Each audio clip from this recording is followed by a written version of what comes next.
Hello, everybody. It is Monday, January 22nd. Welcome to episode 73 of the Old Mage MTG podcast. What are MTG topics for today? Well, we're going to discuss our favorite set from our early years in Magic, everybody's favorite set, really, Homelands. We're here to talk Homelands. And we're going to finish up in the Old Mage Commander Corner, where I'm going to continue to build my ATOG Commander deck named A Deck. I've got some more additions for A Deck this week. If you enjoy the podcast, please consider supporting us by 1, giving us a like, subscribing if you haven't already, or 2, if you're in the market for some cardboard or cardboard accessories, please consider purchasing them via our TCG affiliate link. We get a little kickback. It helps us cover the costs for the podcast. You know, before I started running a podcast, Alex, I thought this shit was free. It's not free, man. I didn't know you had to pay for like RSS feeds and stuff. I knew I had to pay for editing software and stuff, but I got to pay just to put the podcast up on podcast apps. It's a scam, people. But you can help us cover that scam by clicking on our TCG affiliate link if you want to purchase some cardboard. If not, no big deal. Follow-ups. Before we get into the main topics for today, I have one follow-up. I wanted to mention an Ice Age card that we didn't talk about in our Ice Age discussion. Okay. This is an honorable mention. Deflection. We forgot to mention Deflection, Alex. Deflection's a card I think has been reprinted multiple times. So lots of younger people probably know about it. 5th edition, 6th edition, 7th edition, 8th edition. They've printed it since 8th edition. Part of the core set there for a while. But this was the shit back when Ice Age first came out. This is a card that I was way more excited for than Necropotence. I didn't want Necropotence. I wanted Deflection. 3 colorless, 1 blue, interrupt, target spell, which must have a single target, targets new legal target of your choice. Yeah. So back in the day when fireballs were flying back and forth, left and right like crazy, this was the shit. You just dreamed of that time where your buddy would fireball you to end the game and you'd be like, nah, deflect. Nah. Yeah. And before this, I think the only option we had for something like that was Reverberation. From Legends, which we didn't have. Yeah. Yeah. And I bought a Reverberation at one point, but, it was a few bucks because they were, already out of print and scarce. And plus, it's not that great. It's not that great. It's just less useful than Deflection. By the way, Reverberation is 2 blue, 2 colorless. Damage from 1 sorcery is redirected to its caster. So only sorceries and only to the caster. And Deflection 1 was more way blue better instead of a colorless. So Deflection way better. Still not that good though. No. Think about leaving 4 mana open all the time. Yeah, that's what I was. Yeah. You just dream of that moment where it's going to work out. It almost never works out. For most people, it never works out. But when it does, Alex, you're living the dream. Yeah, anyway, big swing. Deflection. This was a card we were very excited about back in the day.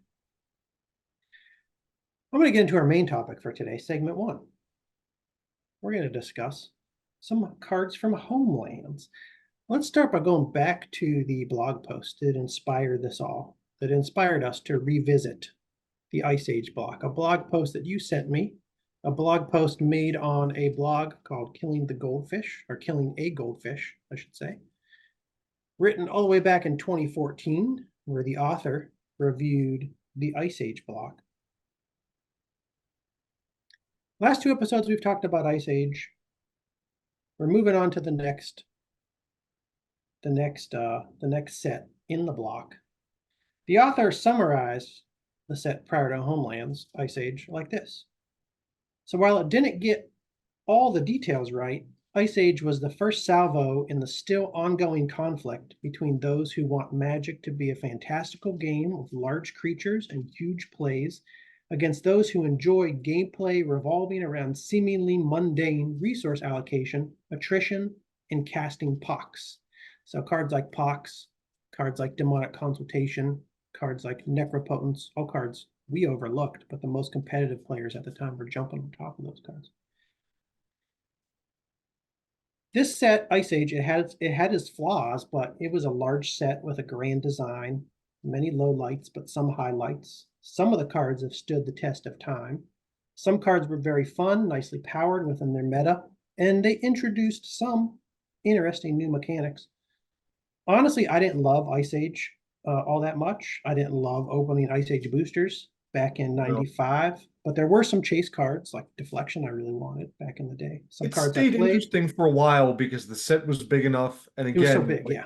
we didn't really have a good like instantaneous list of all the cards in the set at what rarities they were, and like all that. Like so you and your friends had to open up packs for a little bit to get an overall idea of the set. Uh so it took a while with Ice Age to kind of feel like we had tapped it out, and there was nothing else good to get. But at the same time, you're opening a lot of bad stuff all through that. Yeah, but there was enough good stuff that would keep you interested. Every Yeah. once in a while, you'd find something like, oh, I could do something with this. Some of the cards I actually played, looking back on it now, I have a greater appreciation for the set than I did back then. But Yeah. this is also coming from a time where I can look at the whole set and be like, oh, it has some good singles in it. I can pick these good singles. It's Yeah. different than when I was opening those boosters, like you said, and you're just pulling so much stuff that just seems unplayable, or so much stuff with cumulative upkeep. Plus, we have some stuff that's gotten better over time too. Some stuff that's going to better. New cards added to help them. I can't say really the same about Homelands. I can't say that I have a greater appreciation for it now than I did back then. I can't say that some of the cards, I look back on, I'm like, oh, this was really actually cool, or these mechanics they introduced are really cool. Well, except for one. We'll talk about that later. This is how Homelands is introduced in this Killing a Goldfish blog post. He says, Homelands is different. Homelands is a bad set. Mark Rosewater calls it the worst designed set in Magic history. Silver bordered cards, which are generally playful fun rather than a mockery of Magic, had an outright shot at Homelands. And he shows Booster Tutor. Booster Tutor had a few different printings, but on this Judge promo printing, or sorry, Arena promo printing of the unhinged card Booster Tutor, which, if you don't know, you probably don't know, I didn't know, is an instant for 1 black. Open a sealed Magic booster pack. Reveal the cards. Put one of those cards into your hand. Remove that card from your deck before beginning a new game. So basically, it's telling you to you tutor for a pack. You open the pack. You pick a card from the pack. Yep. The flavor text says, make your judgment wisely. The right pack will let you defeat your nemesis, but a poor choice can only end in torment and Homelands. So they're basically saying, don't open Homelands. It's the worst booster pack we've ever printed. It's the worst expansion set. Other printings of this card, other versions of the card say, nice things about Arabian Nights or some other sets. Mm-hmm. This particular printing rips Homelands. Some basics that I want to go over from Homelands. Some from the MTG wiki. Some from the blog post. Homelands is the 7th Magic the Gathering expansion set and the 2nd set in the Ice Age block, kind of, sort of. I don't know if that was ever official because this was before the official block era, I believe, which started with Mirage. That was the first actual block that they designed to be a block. MTG Wiki says it was the 2nd expansion of the Ice Age block until July 2006 when it was removed and Cold Snap was added to the block. I don't acknowledge that change. That doesn't make any sense. You can't go back after the fact and just remove something from the block, but that's what they decided to do. That's what they're telling themselves they're doing. It was released in October 1995. I mentioned a couple weeks ago when we started talking about Ice Age that Ice Age was a definite step up in quality from Fallen Empires for me when I was playing back then. Yeah. Homelands was a definite reversal. It was like Magic falling off a cliff. At this point, Fallen Empires was the joke. If you made any joke with your friends about getting a bad set, if we had designed that booster tutor pack, we would have made a joke about Fallen Empires Yes, until Homelands came out. till Homelands came out. I don't remember how many boosters of Homelands I opened, but not many, if any. Like I kept almost all of my rares that I pulled from boosters back in the mid 90s. I sold most of my collection, kept most of the rares.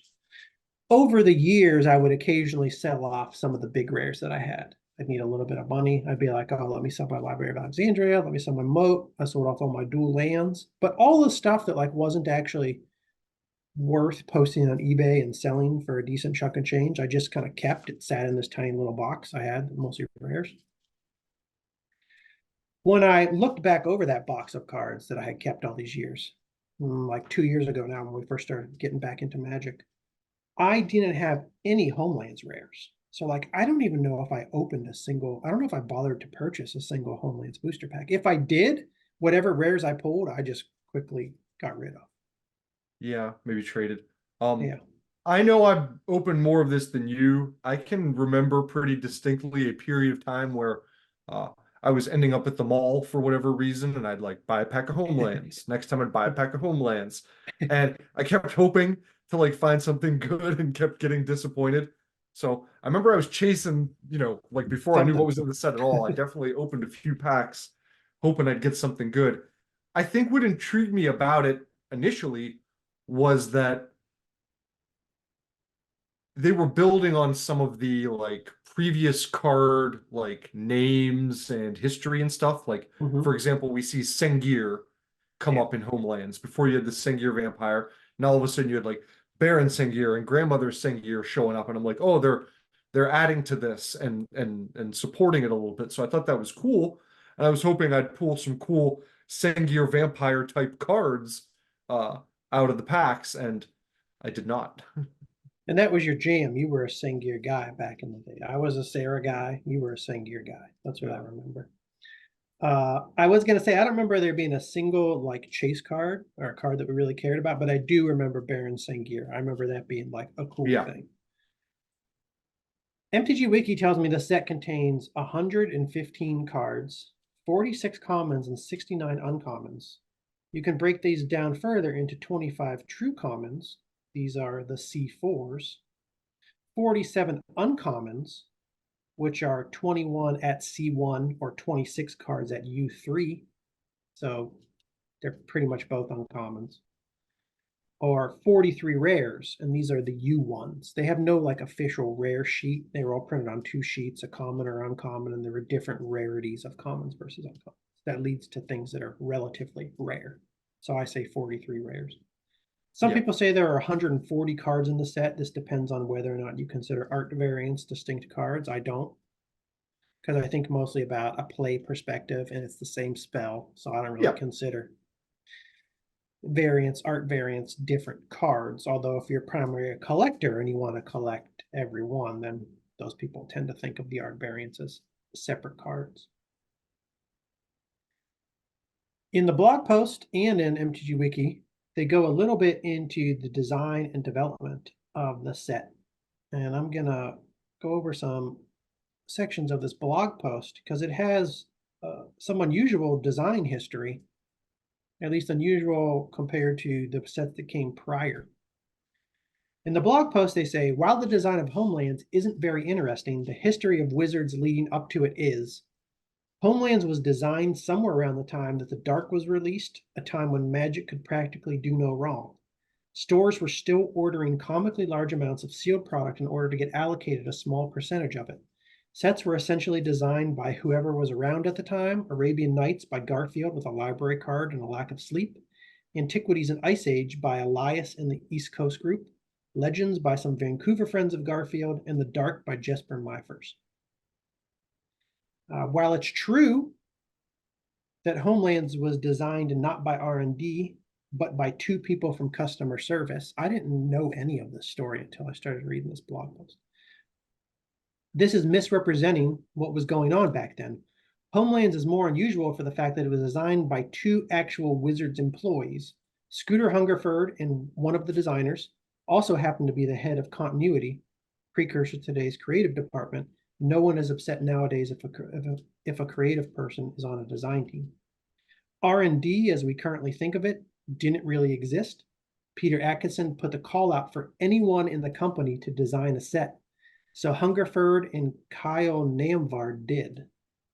They designed a set that was essentially for them and their friends. So this was kind of nuts. They were just looking for somebody who to design a set. They mentioned that, I guess, internally. They put a call out to the company, and these two guys stepped up and took the opportunity to design a set. And this is related to what you said before. One of the things that drew you to this set was the fact that they built out some of the mythology, some of the story behind the different characters and creature types in Magic. They designed a set that was essentially for them and their friends. Scooter was obviously going to care more about story, so they created an extraordinarily deep backstory, tying together just about every card in the set. I haven't the slightest interest, but Evan Irwin's video on the set spends 3.5 minutes on the topic. They filled it to the brim with personal references and in-jokes. Why is there a didgeridoo in the set? Because one of them had just brought the instrument in real life. Or sorry, had just bought the instrument in real life. So they focused on story. Some of it, they filled out the backstory of characters that already existed. Others, they just like worked in things that they enjoyed or thought were funny or found interesting or wanted in the world of Magic, and they built stories around it in Homelands. What I don't understand about this whole story was that, like, A, that they were having trouble. It's the way this guy describes it, it seems like they were having trouble coming up with a set design or someone to design the set, which is a little surprising. This many expansions into the game. And then also that if they put out this company-wide call, you would think that some other people would have come up with something as an alternative to Homelands that was better, maybe, you know? Wait, sounds weird. Yeah. So it sounds like what happened when I read through this story is they gave the shot to two guys who hadn't worked in the capacity before, and it just didn't work out that well. But when I hear this story, and I've read this blog post, I've watched some of this video, this Evan Irwin's video on the set. He actually has a YouTube channel. This is an episode of Forgotten Lore. Let me click this. I should bring this up. Oh, I already pulled it up here, actually. I was going to say, if you want to learn more about the background and the design of the set, he does go into it here. Yeah, the YouTube channel is called The Magic Show. He's been around for a very long time. This was posted 9 years ago. Forgotten Lore, Homelands. He goes into the story of how the set was created and also talks about the lore in the set. What was I saying here? So it sounds like these two guys, they were, called in to design a set, which isn't something they had ever done before. It didn't work out too well, but it seems like the biggest problem, the biggest problem when I read the story seems to be like either the inability or the lack of desire of the development team to work with and improve what the design team came up with. Yeah. It says there's some disagreement on why exactly Homelands turned out like it did. The designers claim that they were hamstrung by not being allowed to make any new mechanics and that their powerful cards got axed by development. Development claims that they weren't allowed by Peter Atkinson to change too much of the original design, despite that they thought the design was hot garbage. MTG Wiki says Homelands was a poorly designed set. R&D at the time, Richard Garfield and the East Coast playtesters didn't want to print it, but Peter Atkinson overruled them because he wanted to keep his promise to the two designers. As a result, the developers didn't put much work in it. So it's like they would have put a little bit more effort into it. They could have definitely improved it. I mean, the design team, they gave them something that they weren't happy with, but it wasn't like it was completely unsalvageable. I look at some of these Homelands cards, and we'll go through some of them today. It's like they could have been made much better and more playable and more interesting simply by like knocking the casting cost down a little bit. Yeah, you're right. There wasn't, there are a lot of cards there that are, familiar stuff that was just obviously, too weak that they could have just spiced up. And it seems like from what this is saying that since the people putting together the set were coming from more of a story background, they weren't as good at card designing, maybe. Yeah. So they had a couple good ideas for cards that were powerful, and those got axed because um the other team was like, no, that card's too powerful, that won't work, we can't use those mechanics, those are, that's something that we're not allowed to do in Magic, blah blah blah. Yeah, and then they just were left with, like, I guess something with, they got chopped up a little bit. Yeah, so there were difficulties. New people designing, the people who designed the previous sets, they didn't like what they came up with. They didn't want to do too much work on it, and they still printed it anyways. And those difficulties led to us getting just totally hosed as 13-year-olds looking to crack some six packs. We couldn't do it. Just looking, can't find Yep. anything worth playing Yep. because the design and development team just couldn't get along. And you'd keep getting like the same commons over and over and over and over again. Yes. Yes. And two other things I remember about Homelands, opening Homelands. I know with Magic cards, everyone's experience varies a little bit on this, and where you are in the country probably, and everything like that. But the printing on these was like really bad. The ink was like super saturated and like bled onto the like white areas of the cards. So if you had like a green card, like the whole thing would be like tinted green weirdly. They just didn't look good. They looked like they were like printing errors, and they had like too much ink on them that got all like smeared around. Mhm. And I also remember that they smelled funny. This was the first I like don't remember Magic that. set, I think, that like didn't smell like normal Magic cards. I'd open Maybe it's Homelands and because be like, it's kind of weird. And then the ink they looked didn't open weird. many packs. Yeah. People talk about the smell of cards. I find this very weird, actually, the degree to which some people who like have these channels that are focused on like opening old booster packs. I even see it in the comments too. They talk about Ryan how was the just smell. talking about that I don't actually. understand. Maybe it's because I have a terrible sense of smell and I'm always stuffed up from allergies, so I don't really smell things. But I Well, you couldn't do tell books you. though. Like, what about books? Do you notice, like, you open up an old book and you're like, it smells like an old book. If it smells like mold. Well, okay, like, okay, If only in the it's bad way. severely musty, Yeah, or if it that's sat not in what the I house mean. of a smoker for like 40, 50 years, and I know That's it's not what I musty. mean. I mean like the smell of paper. No, not really.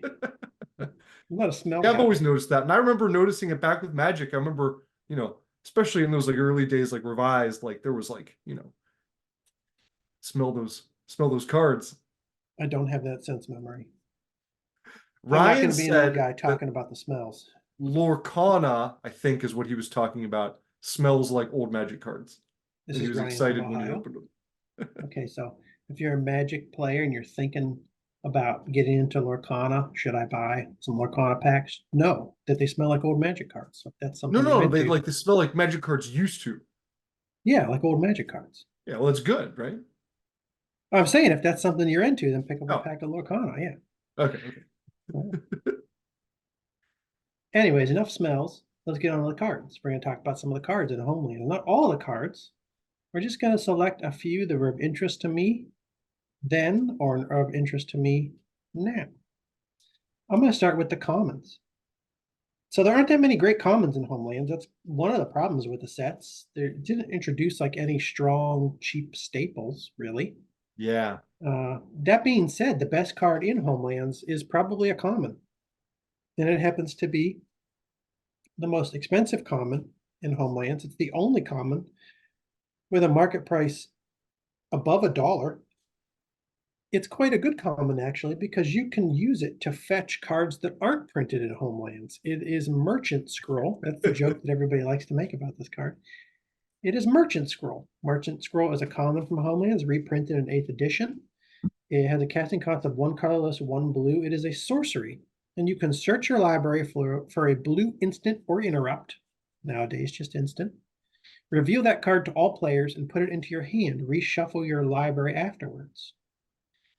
Rated a 4.384 in Gatherer, current market price of $5.15. It's a tutor.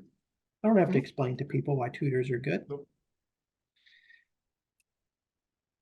It has a higher casting cost, one higher casting cost than the Mirage tutors, which hadn't been printed yet at this time, but it also puts the card directly into your hand. So it's really like it works a lot like Demonic Tutor. It's just limited Demonic Tutor.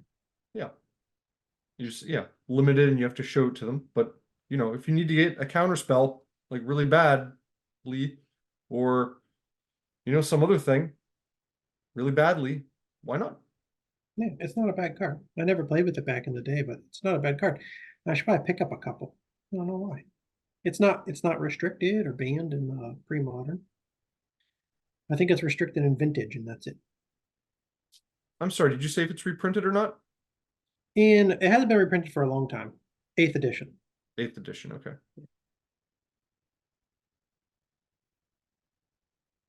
Next common. This is also a pretty good card, actually. It's a card that I appreciate more now than I did when it was first released. There are two different art variants. This, in my mind, is the far superior art variant. It's much creepier. I mean, they're both creepy and weird, but this is even creepier. Weird. The other one's okay. I wish they hadn't gone so literally with the puzzle shape thing happening. This looks like a claymation character that could have been in a Tool video, Yeah, and his brain starts falling out in pieces, yeah. Memory Lapse, that's what we're talking about here. It's a common from Homelands, reprinted in 5th, 6th, 7th edition, Mirage, and some specialty sets. So it's gotten a lot of printings. 1 colorless, 1 blue, interrupt, counter target spell. Put that spell on top of its library card. It's just a good tempo card, set your opponent back a turn. And it's even better if you can force them to shuffle away that spell that they really wanted to cast. Yeah. Which is the ideal way to use it. And there are more ways to get people Or to mill. shuffle. Or mill, yeah. There are more ways to get people to shuffle or mill now than there were back then. So it's become even better over time. It has a rating of 4.378 on Gatherer, current market wow. price of 50 cents. Yeah, That's not bad. people love this card. Yeah, and if you really need some counter action in a multicolored deck, you don't want to be paying more than 1 blue. This isn't as good earlier in the game, but it might be what you need to secure a win. Yeah.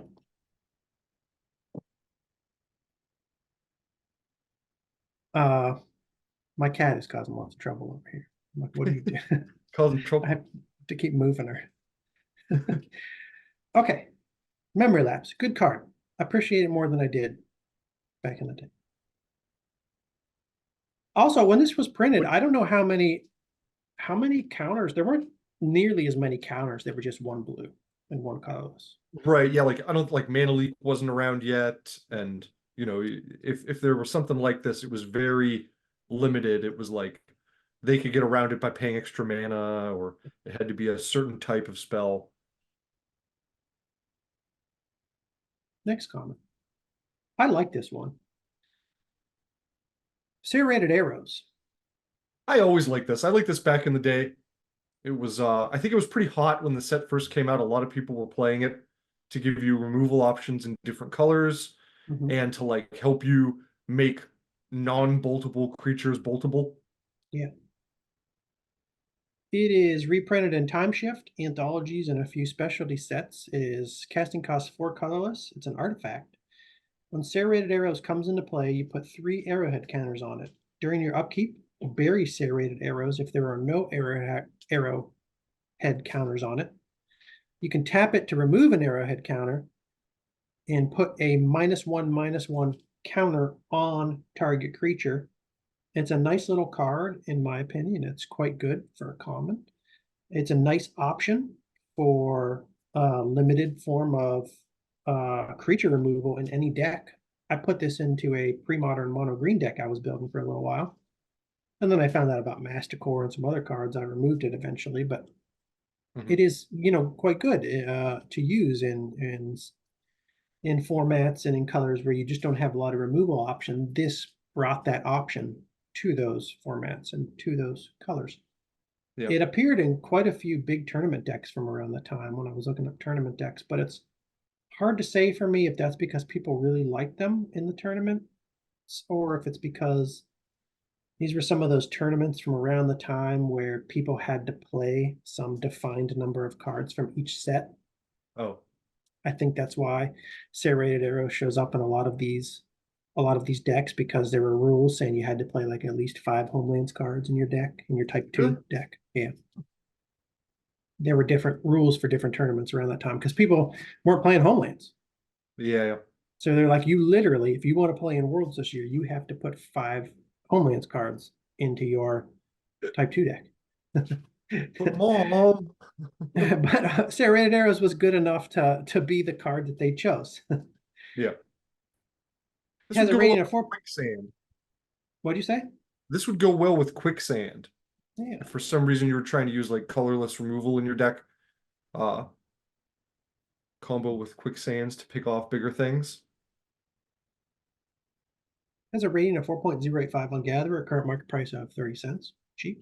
Very cheap if you wanted to pick it up. Another common. This one I didn't have any memory of. But it's actually pretty good. And I'm thinking, do I want to put it in any of my mono green decks? The answer is probably going to be no, but I got to think about it for a little while. But I think the answer is no. But it's still good for a common. Joven's Ferrets. It's a common from Homelands, reprinted in 8th edition. Maybe Hoven's Ferrets. Joven or Hoven? I'm gonna go with Joven, probably. I feel Joven too. It sounds better than Hoven. One Now, green. well, go ahead. It's a 1-drop. It's a 1 green, 1/1. Summon ferrets. I didn't know of any other ferrets in the game before this. I don't know how many ferrets there exist now. I don't think ferrets are a viable clan to run in Magic the One day. Gathering, but there might be, some other ferrets out there. It's 1/1, like I said. If declared as an attacker, Joven's Ferrets gets +0/+2 until end of turn. So every time you attack with them, it's a 0/3. I mean, sorry, a 1/3. At end of combat, tap any creatures that blocked Joven's Ferrets. These creatures do not untap during the controller's next untap phase. This is pretty good for a 1-drop, especially in its time. It's good if you want to push through early damage because it trades favorably with any opponent's 1/1 or 1/2. They're probably not going to block. They're probably just going to let it through. So you could get these early points of damage in, maybe push even more through with a giant growth followed by berserk or something. Giant growths, or yeah. Yeah, I don't hate this. And you said you don't remember it. I remember the card, because I remember us thinking it was funny. And I remember being like, oh, Joven has ferrets, and Joven's a thief, according to his card, I guess. So it's like you have these like he's like I don't know, I guess like a ferret master. He looks like a guy that would have ferrets. We're going to talk a little bit about Joven later in the episode. He looks like a We'll ferret. talk about it. Yeah, so I remember this coming out and us getting like a chuckle out of it, maybe. But I don't really remember people playing with it. Maybe someone did. I'm sure one of our friends tried it a little bit, but then I'm kind of wondering why not, because like you said, it's pretty decent. It's not a bad 1-drop. Also, if you think about the 1-drops that we had, if we wanted to play like a fast green deck, by this era, you didn't have a ton of options for 1-drops. scripts, right? Yeah, things like that. Gosbon Ogre existed, but we didn't have Gosbon Ogres really until they started getting reprinted. Mm-hmm. So yeah, I'm not sure why we weren't trying this out a little more. I'm also not sure why they didn't make this like, even if not directly a cycle, like what was the problem with making some other good 1-drops in the other colors of this set? They obviously like, here's proof that they could do it. Yeah. Weird. Yeah, from a playability perspective, like this is a nice card. This isn't all about the flavor or anything. I know there's flavor here because they're like, oh, we made this guy Joven, he's going to have ferrets. But also, yeah, it's a well-designed little comic. Yeah. Especially for green.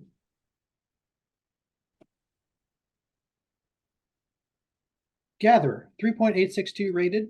Not bad at all. Current market price of 26 cents. So if you are like, man, I thought I missed out on those ferrets. They were printed 20 some years ago, over 25 years ago now.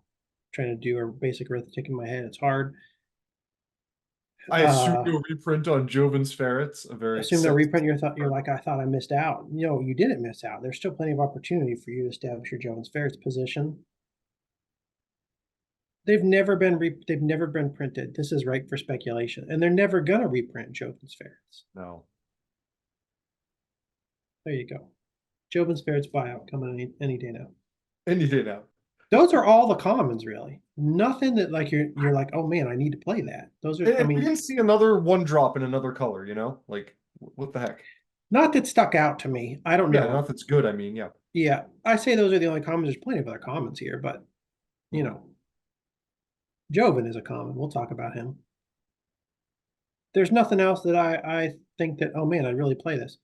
There's Cemetery Gate. If you're into this weird emo zombie art, you can play Cemetery Gate. It's not particularly good. There's a couple, I mean, there's a couple commons with cantrip abilities, but we talked about them in our pre-modern legal cantrip episodes. There were no like great cantrips here in Homelands. Cantrips first appeared in Ice Age, and these are still slow trips we're talking about here, Homelands. They appeared in Ice Age.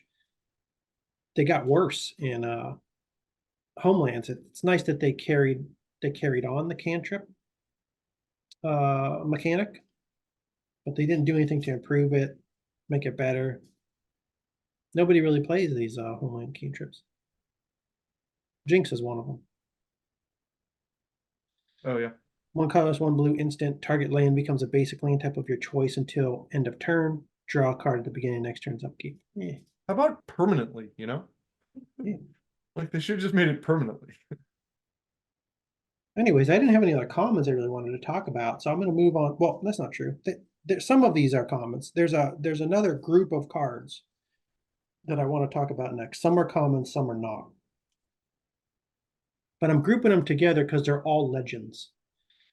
Homelands had a group of monocolored legendary creatures, and I pulled up pulled these up on Scryfall. A nice selection here. I want to talk about them. I want to highlight a few. We're going to start with the first one on the list, and this is actually my favorite. This is Autumn Willow.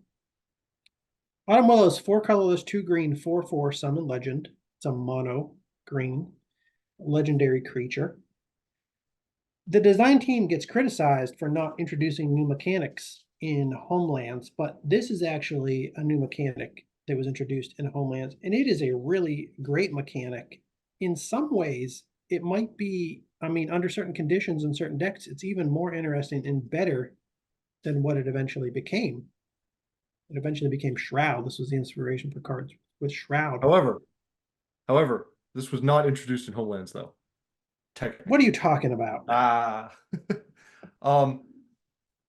If you look up Shroud, they say that they credit the first card with Shroud as being Spectral Cloak from Legends. Oh, okay. And then there were a couple in Homelands, or in Fallen Empires, actually. Deep Spawn, Homerid Warrior, and Spellunite Priest all have the ability to make or gain Shroud temporarily. Okay, Alex. Yeah. Way to go. Way to fact check. Good job. I remembered Spectral Cloak when you mentioned that, but I was like, okay, that's an enchantment. It's not a creature that had that ability or that right. Yes, if you're talking about something, a creature that has it already, then nothing. So Fallen Empires. And this is the first one that has it, I think, permanently, and it's the first legend to have Shroud. But it's almost the first card to have Shroud. It's one of the very first few. It's the first one that I really remember. I said the Fallen Empires ones weren't very good. I said it's casting cost. I said it's 4/4. Cannot be the target of spells or effects.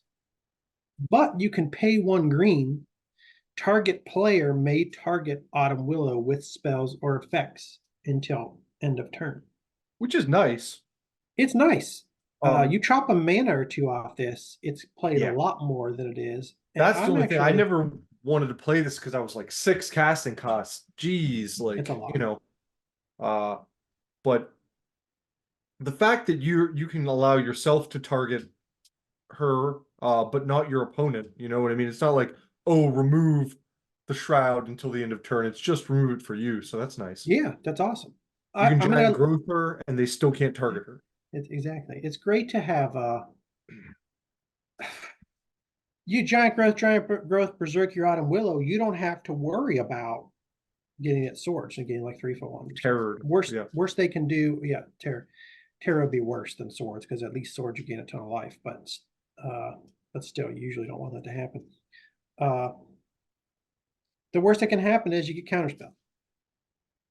well, they usually pick the Berserk and they counterspell the Berserk. So. I have this pre-modern mono green deck that I built. I played against you quite a few times, and it's the reason I built it is because I saw Rancor and I saw Elephant Guide, and I was like, oh, I want to build a deck around these enchantments that either are hard to remove, or if they get removed, you still get something from them, even if they've been removed. The Elephant Guide gives you a 3/3 token if it's removed. And I just run those enchantments with a bunch of green value creatures. And I first saw Blastoderm. I was like, oh, Blastoderm's sweet, but I can't put it in that deck because I can't Rancor my Blastoderm. I can't Elephant Guide my Blastoderm, so I run Ravenous Balos instead.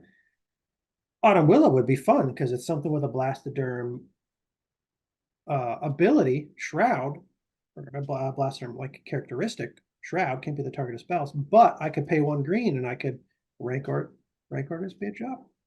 Yeah. Elephant Guide this bitch up. Bitch with respect, all due respect. All due respect. You know what I'm saying? Yeah. Yeah, because like it doesn't, I guess seeing this initially, I didn't really think about the fact that you could make her targetable with an enchantment, then the enchantment's going to stay. It's not the same as protection from something, or, you know. I think, unless I'm wrong about that, No, but I think so too, yeah. Yeah. Because it's not like the next turn, if Rancor, it's not like if you enchant a creature, the next turn, like during your upkeep, the enchantment retargets the creature or something. It's targeted, then it's on. Right? Somebody tell me if I'm wrong. But if I'm not wrong, I would have fun Rancor and Autumn Willow. It's probably not the best thing you can do in pre-modern, but it's fun. Yeah. I really like Autumn Willow too. Some of the art from Homelands gets criticized also, but I really like this artist, Margaret Organ King, which I just remember her work from Homelands, but I always like her backgrounds. There's something very unique about the backgrounds that she paints. Her stuff looks very particular to her style. Yeah, kind of like a watercolory. It has a very like Americana arts and craftsy look to it that I like. Anyways, Autumn Willow, one of the great monocolor legends from Homelands. Next one, I want to talk about this one too, because this is one of the cards. I said we didn't really chase cards from Homelands, but this is one that was super cool to us back in the day, Baron Sengir. I mean, this is actually a badass card. It's 5 colorless, 3 black, 5/5. Flying. Whenever a creature is put into the graveyard, the same turn Baron Sengir damaged it, put a +2/+2 counter on Baron Sengir. You can tap to regenerate target vampire. So if you were into vamps back in the day as a youngin'. He has like double the Sengir ability, +2/+2. Yeah. What's sort of disappointing me about this card is that he like didn't give other vampires +1/+1, which is kind of what I wanted to see him do. He should have been a lord. I would have rather had him get +1/+1 himself and be a lord or something like that. To be honest, this Sengir like ability, this when they kill something, they get more power and toughness from it. It almost never happens. You know, I know. You always want it to happen. When it does, it's super sick. But it almost never happens. It looks good on paper when you first see these cards. You're like, oh wow, that'll be great. It'll just eat up all kinds of little like weenie creatures, or they'll be afraid of it. But people just really play around it, and it becomes a target, and that's why Sengir is not as good as Sarah Angel. But you know, flavor-wise, storyline-wise, and art-wise, the Baron Sengir is awesome. Just I wish they wouldn't have printed such a cool card and made it 8 to cast. If they would have. How come Autumn Willow is only 6? I know, make this 6. Could have made him black 4. Come on. Make it 6. Yeah. I don't know. It would have been awesome. Yeah. But other than that, I mean, this card, it feels cool. You know, it feels like you pulled a big card. The art's pretty cool. I got one right away, and I'm not sure if I pulled it from a pack or if I just traded for one real quick. But I think I might have got it from a pack, because I remember getting excited that I got this card. It was like probably the only kind of valuable card in the set at the moment. It gives force of nature vibes, like when you're a kid and you pull it out of a pack and you have it in your hands. Yeah. Yes. Yeah. So I have a few of the cards on this page, by the way, actually, which makes me realize like what I pulled from my Homelands packs as the rares, I guess. Okay. I have They're a not all Chandler. rares. They're not all rares. I can't remember if Oh, okay. Chandler. Uh, let's see. Yeah, so I have the commons pulled up here. Okay. Because Chandler I have a common. Chandler and a Joven, but yeah, they're common, so that makes sense. Now, Chandler's probably one of the more rare commons. I can't remember the whole breakdown. Remember there were like C4s and C1s or something? Yeah. I'm That guessing like was, Chandler and Joven are C1s. Can't remember for sure. yeah, I would guess. Anyways, yeah, we're gonna go next to Chandler. I don't have much to say about Chandler other than he's very creepy. He's weird. He's become sort of a meme because the art is so creepy and weird. Weird art, Too much mana for what he does. He's too four much. colorless, one red, 3/3. You can destroy target artifact creature, so it's limited. And you have to pay 3 Yeah, the red cast, the just to do that. activation. The activation cost for that is awful, and it's only for a creature. How about just destroy target artifact? He's a thief. You think that's what he does is like go steal artifacts or something? You would think. Instead, you got to pay 5 to cast them, and then you got to wait another turn, and then pay 3, and then tap them just to kill a juggernaut. I feel like this started off as some like decent idea, and then they nerfed it. Yeah. You know, they Yeah. like added a bunch more to the costs and changed it to artifact creature only. Yeah, again, just way too much mana. This is Yeah. a theme in Homelands. It'd be cool if you Next, like actually stole an artifact from someone, yeah, like to your side of the board. That would be cool. that would be Um, cool. this was also weird timing because like this was probably still like when Friends was on the air and stuff. So I was like, why didn't they name him Chandler? I don't know. I remember thinking that when I opened this. I was like, Chandler? Like from Friends? This is the joke everybody still makes these days. I don't really know what the joke is, but people mentioned it. Daughter of Autumn, next monocolored legend. 2 colorless, 2 green, 2/4 summon legend. Pay 1 white, redirect to Daughter of Autumn, 1 damage dealt to a white creature. This is going to be a lot of mana to pay just to redirect some damage to a 2/4. My main comment, the only real comment I have on Daughter of Autumn is why does she look older than her mom? I don't understand. This is the daughter. This is Autumn. Is that Yeah. Autumn? That's I, Autumn is hot. The daughter, I mean, she looks worn down. She looks 30 years old. different Autumn though, maybe? Maybe not Daughter of Autumn Willow, just Daughter of Autumn, That is true. you know. Maybe all And these that could years I've just be been. like a euphemism for old lady, maybe. She's a That's daughter of true. autumn. That's true. I don't know what the hell I'm talking about then.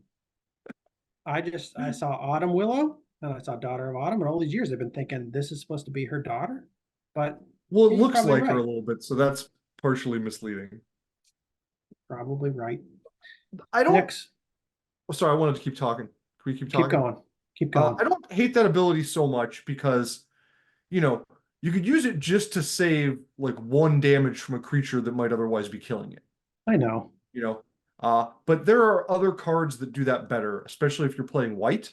Like there's all these like clerics and stuff that prevent damage, so there's Here's not much why to play it. here's why I don't like the mana cost, because for every 1 damage you want to redirect, you have to pay 1 white. Yeah, So let's say you wanted to direct 2 damage, you have to pay 2 white, you have to leave 2 white open, and you have to have had 2 green just to play Daughter of Autumn in the first place. So it's like you have to have like 3 green mana, 3 white mana on the board to like do anything but real yeah. with the Quick daughter. update here. I know that guy's name is Chandler, but Chandler is a noun, 2 meanings: maker or seller of tallow or wax candles and usually soap. There you go. No, even better. Second definition: a retail Hey, dealer in provisions and supplies or equipment of a specific kind. there you go too. He artifact creatures. He steals artifact creatures and then Yeah, deals an artifact creature. yeah, Well, no, he maybe. destroys them. He doesn't steal them. He's a artifact creature trafficker. Aaron the Relentless. Again, too much mana. 3 colorless, 2 red, 5/2, a red summon legend. Aaron the Relentless can attack the turn it comes into play on your side. Pay 3 red to regenerate. These activation costs are just too much. And he'd be probably pretty good if it was just like 1 red to regenerate. That would be like a 5/2 haster for 5 that regenerates. Yeah. You could even cut one colorless off its casting cost, 5/2 haster. Then it'd be pretty good, 5 actually, to the right? face. It would be pretty good. But why not make it pretty good? That's kind of my point. Well, why not make a badass summon legend with a do-rag and a big scar? of course. I'm just saying, like, at that time, if what they were worried about is that it might be too good, then reducing it to 4, I could see maybe why they wouldn't do it. For 5, at 5/2 haste, regenerate for 1, I think it's still good. 3 red, 1 colorless, 5/2 haste. That'd be really good. 3 to It regenerate. would have to be red 2. That's better than 3 red, 1 colorless. That's easier to cast. Oh, I thought you said 3 colorless, 1 red. No, 3 red, 1 colorless. Yeah, okay, now that's fair. Yeah. Yeah, maybe I said 3 colorless, 1 red. Sometimes I say one thing, but in my mind, I think I said something different. But I meant to say 3 red, 1 colorless. I'm trying to think who he reminds me of. Sort of like Emilio Estevez vibes or something.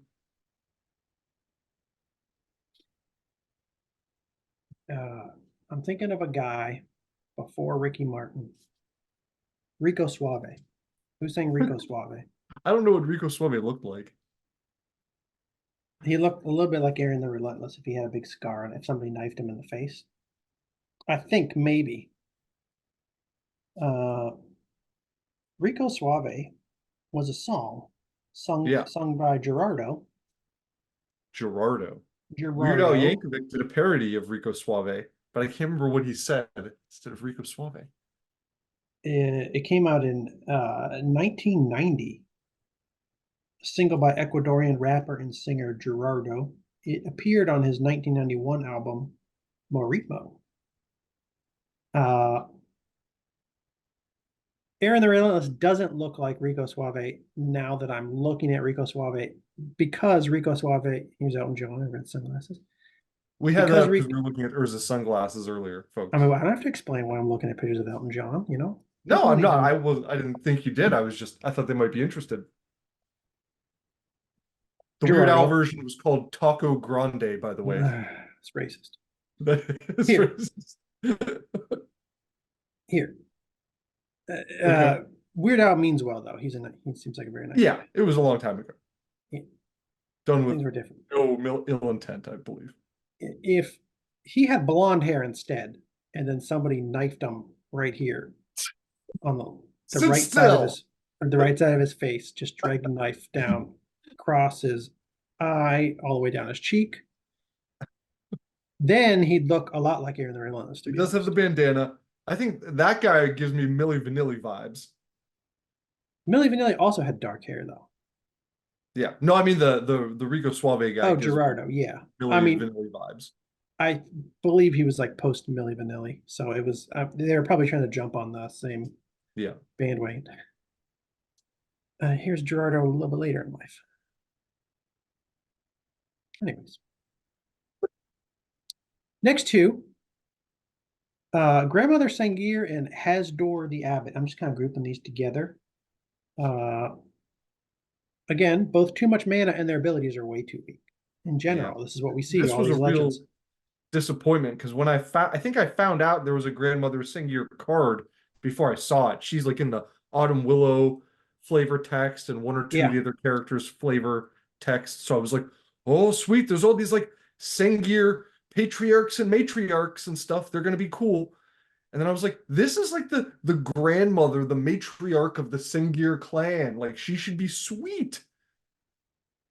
Right? Instead, she's 5 casting cost, she's 3/3, and then you have to pay a colorless and a black and tap her to give target creature -1/-1 until end of turn. The more you read, the worse it gets. You're like, what? Yeah. What? Yeah. What? Yeah, it keeps getting worse at every stage. Why is she boltable? Like a regular Sangir vampire is not boltable. And vampires get stronger as they get older. She doesn't get weaker because she's the grandma. Yeah. Like she should be a truck. Maybe it's sexism. Maybe it's not because she's old. Grandma moves because she's a woman. I think, again, this is one where they probably made this card better originally, and then it got knocked down a little bit. Baron Sangir, rarely have power and madness been so delightfully wed as they have in our dear grandmother. Where's the power here? Where's the power? Where's the power? Hasdur the Abbot. Nobody plays this game. What a Tap dork. X, redirect to Hasdur the Abbot, X damage dealt to any white creature you control. What? It's just like that Daughter of Autumn, but you have to pay X instead of, Yeah. white mana. Like, And higher casting cost too. Yeah. And lower. No, it has one more toughness. Oh, whoops. So you can absorb a little more, but I mean, come on. Yeah. Next one. Next one, we're actually getting into something that was playable at the time and is not bad. Ishan Shade. 3 colorless, 3 black, 5/5, summon legend, protection from white. It's just a big body. Yeah. It's a lot of mana, 6 mana, which even for a 5/5, it's like that wasn't cheap back in the day. It's still a lot of mana. But the protection from white, like that's pretty good. A 5/5 that can't be STP'd ain't no joke. Yeah. I have this card. And I, when I pulled it, I was like, same thing. Basically, my thoughts exactly back then. Like, this is a little clunky, but this will go in the sideboard of a mono black deck. Because then it's easier to cast, and you have to worry about white already. You can always dark rid them out, potentially. Yeah. I mean, most likely it'll get counterspelled or something, but if it's not, hard to get rid of. Yeah. I would need to build up 6 mana to fireball this guy, or I'd need to waste 2 bolts to get rid of him. And in this era, he's part of a much smaller pool of big nasty creatures. Yes. So this one I actually did okay with. Also next have two, this one. I'm going to group these together too because they're both weird. We kind of have the same thing to say about them. The weirdest art. Arini Sangir, 2 colorless, 2 black, 2/2. White enchantments and green enchantments each cost an additional 2 to cast. Nobody cares. Did you say nobody cares? Nobody cares. Nobody cares about Nobody that. cares. And then Joven, leader of the ferrets, 3 colorless, 2 red, 3/3. Again, play 3 red and tap to destroy non-creature artifact. So if you just get a Joven out and a Chandler out, you can pay 3 red and tap them to deal with any artifact. Great. Or you could just shatter their artifacts. And why did they make his casting cost different than Chandler's? Is he more? Was he more? Yeah. He's 1 red. Oh, yeah, he's 2 red. Yeah. A colorless. I don't know. But to be honest, that doesn't make much difference when their activated ability requires 3 Right. red. Yeah, you're going to be playing it in a red deck anyways to get rid of artifacts, I guess. If that's what you're doing, but Joven. The art. yeah, We're looking at art from like 2 classic Magic the Gathering artists here, and some of the Homelands art is really weird. I wonder if they were more rushed than usual. Like, look at the arm on this archer. This is a Christopher Rush. Yeah. I knew he can paint arms better than that. Joven is just so weird. It's not even necessarily about the art or it's just like it's not even about the style or the brush strokes or it's the whole thing. Like, where'd this guy come from? This is a weird leather daddy. This is the weirdest looking leather daddy I've ever seen. If I'm into leather daddies, I don't know that I'm into Joven because I don't got even know the WWF Road Warrior face paint on, like Animal and Hawk. But not WWF. This would be a small, local, like independent wrestling organization. Tavern wrestling. Yeah, who like travels like a circus. Snarg's House of Sin wrestling. Yeah. This is not WWF level. This is the guy who's trying to work his way up through the juniors. He just looks so he started taking roids, so he's doughy. He looks not impressive or imposing at all, but like he's really trying to be. He looks like a dough ball guy trying to act tough. It's very strange. It's just like very strange. Cosplayer or something. Joven and Arini Sangir. Nobody plays them, but they're both weird. Like, why is she 2/2? Why, like, I don't know. I can look at this card and be like, okay, maybe I'll need to play this against some kind of really specific deck, and I can sideboard it. Like, with her effect, but then they made her just like lame 2/2. I don't know. She should They have did, like another ability also. yeah, they did the Sengir clan dirty. They Yeah. got you excited. They're like, we're building the Sengirs Yep. up. You're gonna get It more always left a bad Sengirs. taste in my mouth. It You're was gonna get the Baron. You're gonna get the grandma. You're gonna get the sister. And what a then, great opportunity for, like, oh, the vampire family, you know? yeah, none of them are playable really. And then we go on to Rashka the Slayer and Revika Wizard Savant. I didn't remember either one of these two. They are both terrible. They're Yeah. absolutely terrible compared to the other legends we've just gone through. I think they're even worse. Rashka the Slayer, 3 colorless, 2 white, 3/3. Can block creatures with flying. If assigned to block any black creatures, Rashka the Slayer gets +1/+2 until end of turn. So Great. she can block a Sengir vampire for. Yeah. That's like the only thing she's good at, but she's the same casting cost as a Sarah, so Yeah, why wouldn't you just play that? you would. Or like I mean, I know it's not white, but like Femref Archer. That's probably not out yet at this point, right? Is that a Visions It's not. card? Yeah. Okay, yeah. Anyways, But yeah, there's I'm no just reason to thinking about play. that because they're both people shooting bows. No reason to play Rascot. Revoca Wizard Savant, 2 colorless, 2 blues, 0/1 tap, deals 2 damage to target creature or player and does not untap during your next untap. No reason. Why? No reason for that. Why? Didn't need to make the We already card. have prodigal sorcerers. Like now you make it this thing that like you have to combo something else with it to untap it to like make it just as good. Well, Now we're going to move on to the last two. We got another Sengir here. I'm going to go to this one first. Is Veldrin of Sengir, another disappointment for Alex. 5 colorless, 2 black, barf. 5/5. Summon Legend. Pay 1 colorless and 2 black to give it Forest Walk and -3/-0 until end of turn. No, no. It It's a should give him. He should get Forest Walk and get -1/-0 until end of turn. And it shouldn't cost 3 to activate. It should cost like 1 to activate. and it shouldn't cost 7 to cast. And it should, yeah, be like black, black, 3, 4. It's a terrible card. Also, very strange art. It But if is. you want to build like an emo goth deck, then this is a good. He got a Yeah. weird emo. Or if you're gonna build like a labyrinth deck or a David Bowie Okay. deck or something Yeah. like that. Okay. Uh, I'm feeling that. But this continues the themes, multiple themes we've seen from Homelands. Very unusual, just strange, weird art, and not weird in a good way. yeah. Uh, I, along with an unplayable creature. I still like though, like flavor text on this card, like I've never read I didn't read like the magic novels or anything like that, and I was never really interested. Like I want to absorb the world through the cards, Mhm. and sort of like piece it together by opening new cards and finding new cards and reading them.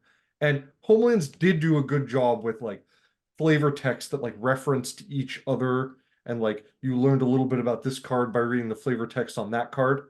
So it was cool. They did that with these Sengirs, you know? I'm gonna end the review of the Homelands monocolor legendary creatures with a positive note. This is actually one that wasn't, well, it was bad to begin with because there was nothing for it to work with. Yeah. But It was it's probably gotten much better.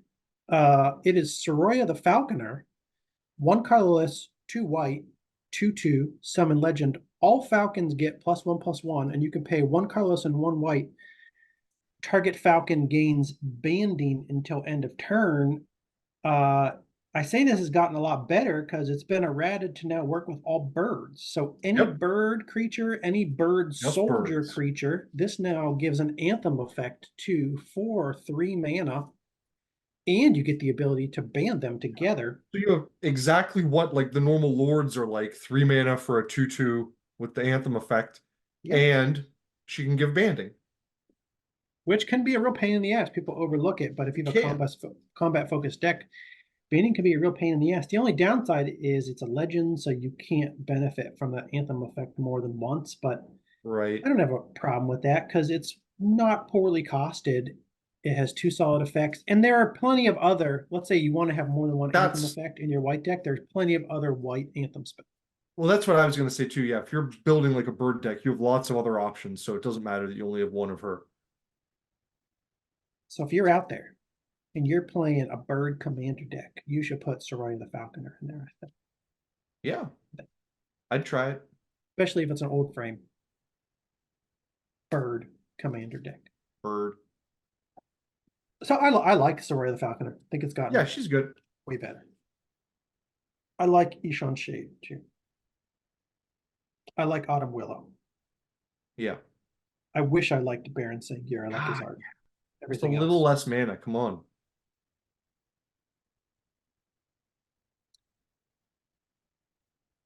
That's the end of the monocolored legends. The next card I'm going to talk about also got better over time and also benefited from the Great Creature update, which is what benefited Soraya the Falconer.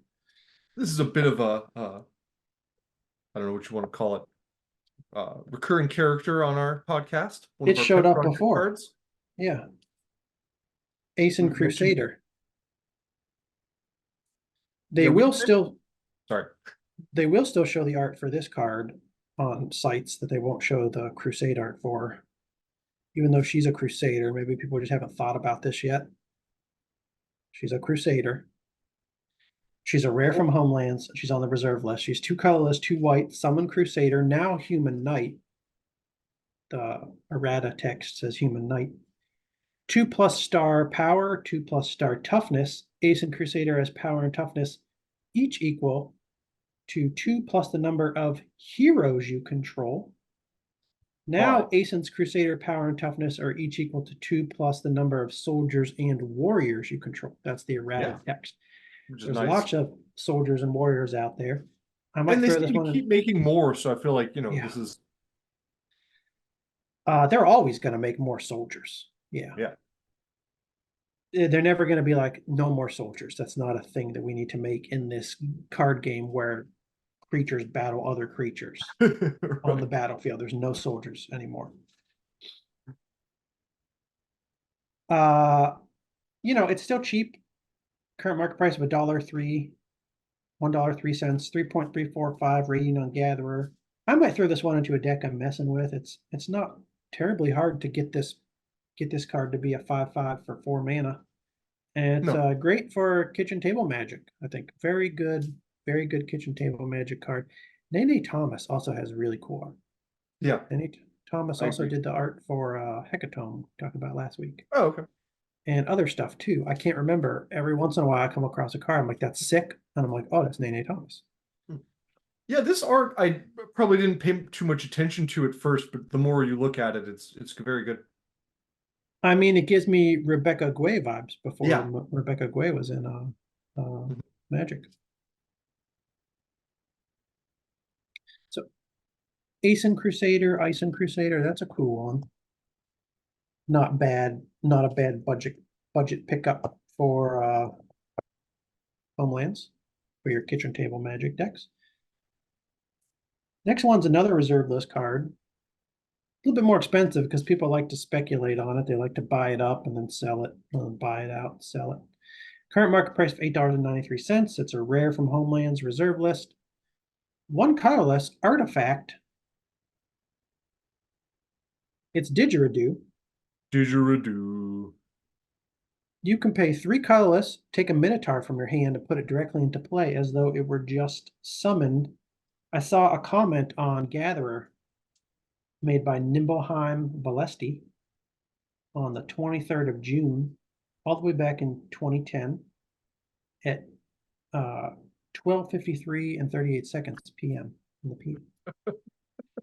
He said, I really hope they revisit Minotaurs someday, and when they do, this card will be amazing. So people like to say that. People like to think that. People are still waiting. I will say, I think they've already done this. I think they've already revisited Minotaurs, and the card is still waiting to become amazing.